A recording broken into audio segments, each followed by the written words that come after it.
খুব বেশি বিপদে আছেন, দেয়ালে পিঠ থেকে গেছে, পৃথিবীতে কোনো মানুষের কাছ থেকে সহায়তা পাওয়ার আশা ছেড়ে দিয়েছেন, অসুবিধা নাই। এই তিনটা আমলকে আপনি নিজের জন্য বাধ্যতামূলক করেন, ইনশাআল্লাহ তাআলা হেফাজত করবেন। জীবনে বহুবার আমি আমলটা করে দেখেছি। কঠিন কঠিন বিপদে আল্লাহ তাআলা কিভাবে উদ্ধার করেছেন আমি নিজে অবাক হয়ে গেছি, সারপ্রাইজড হয়ে গেছি। নবী করিম সাল্লাল্লাহু আলাইহি সাল্লাম বলেছেন, তার যে কোনো বিপদ থেকে বের হওয়ার জন্য আল্লাহ তাআলা নিজে পথ দেখায় দেন। এমন ভাবে পথ দেখাবেন সে কল্পনাও করবে না। বহুবার আমল করে দেখেছি আমি, হাতে হাতে পেয়েছি আলহামদুলিল্লাহ। কোন বিপদে পড়লে দোয়া ইউনুস খতম করে দোয়া করা যাবে কিনা?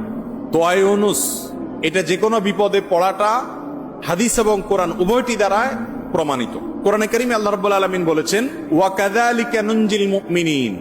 ইউনুস আলাইহিস সালাম বিপদে পড়ার পর তিনি যে দোয়া করেছেন, লা ইলাহা ইল্লা আনতা সুবহানাক ইন্নী কুনতু মিনাজ জালিমিন, এই বাক্যগুলো পড়ার পর এগুলো বলে বলে আল্লাহর কাছে তিনি দোয়া করেছেন, আল্লাহ তাআলা তার বিপদ উদ্ধার করেছেন। বিপদে পড়ার পর তিনি যেরকম উদ্ধার হয়েছেন এগুলো পড়ে আল্লাহ তাআলা কোরআনে এই দোয়ার উল্লেখ করে, এই বাক্যগুলোর উল্লেখ করে এরপরে বলেছেন, ওয়া কাযালিকা নুনজিল মুমিনিন, একই ভাবে তাকে যেরকম এই বাক্যগুলো এই জিকিরগুলোর মাধ্যমে আমি রক্ষা করেছি, হেফাজত করেছি ওই বিপদ থেকে, মাছের পেট থেকে, একই ভাবে আমি মুমিনদেরকেও রক্ষা করব।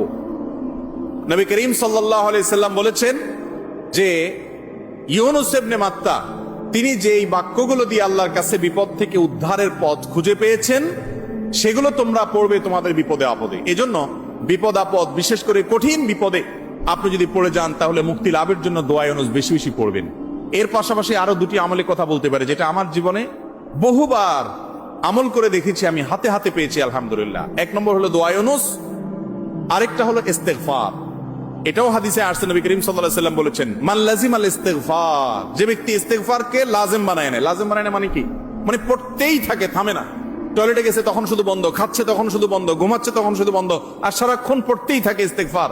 আস্তাগফিরুল্লাহ ওয়া আতুবু ইলাইহি, সাইয়্যিদুল ইস্তেগফার বা যে কোনো ইস্তেগফার, সবচেয়ে ছোট ইস্তেগফার আস্তাগফিরুল্লাহ আস্তাগফিরুল্লাহ, এটা যে পড়তেই থাকে, নবী করিম সাল্লাল্লাহু আলাইহি ওয়াসাল্লাম বলেছেন, তার যে কোনো বিপদ থেকে বের হওয়ার জন্য আল্লাহ তাআলা নিজে পথ দেখায় দেন। এমন ভাবে পথ দেখাবেন সে কল্পনাও করবে না। এবং জীবনে বহুবার আমি আমলটা করে দেখেছি। কঠিন কঠিন বিপদে আল্লাহ তাআলা কিভাবে উদ্ধার করেছেন আমি নিজে অবাক হয়ে গেছি, সারপ্রাইজড হয়ে গেছি। নাম্বার 3, দুরুদ। দুরুদের ক্ষেত্রেও হাদিসে একই কথা বলা আছে, যে ব্যক্তি দুরুদ বেশি বেশি পড়বে ওই ব্যক্তির সমস্ত পেরেশানি থেকে মুক্ত হওয়ার জন্য এই দুরুদ যথেষ্ট হয়ে যায়। তাহলে 3টা আমলের কথা বললাম, দোয়া ইউনুস, লা ইলাহা ইল্লা আনতা সুবহানাকা ইন্নী কুনতু মিনাজ জালিমিন, আরেকটা হলো ইস্তেগফার বেশি বেশি, আরেকটা হলো দুরুদ। খুব বেশি বিপদে আছেন, দেয়ালে পিঠ থেকে গেছে, পৃথিবীতে কোনো মানুষের কাছ থেকে সহায়তা পাওয়ার আশা ছেড়ে দিয়েছেন, অসুবিধা নাই।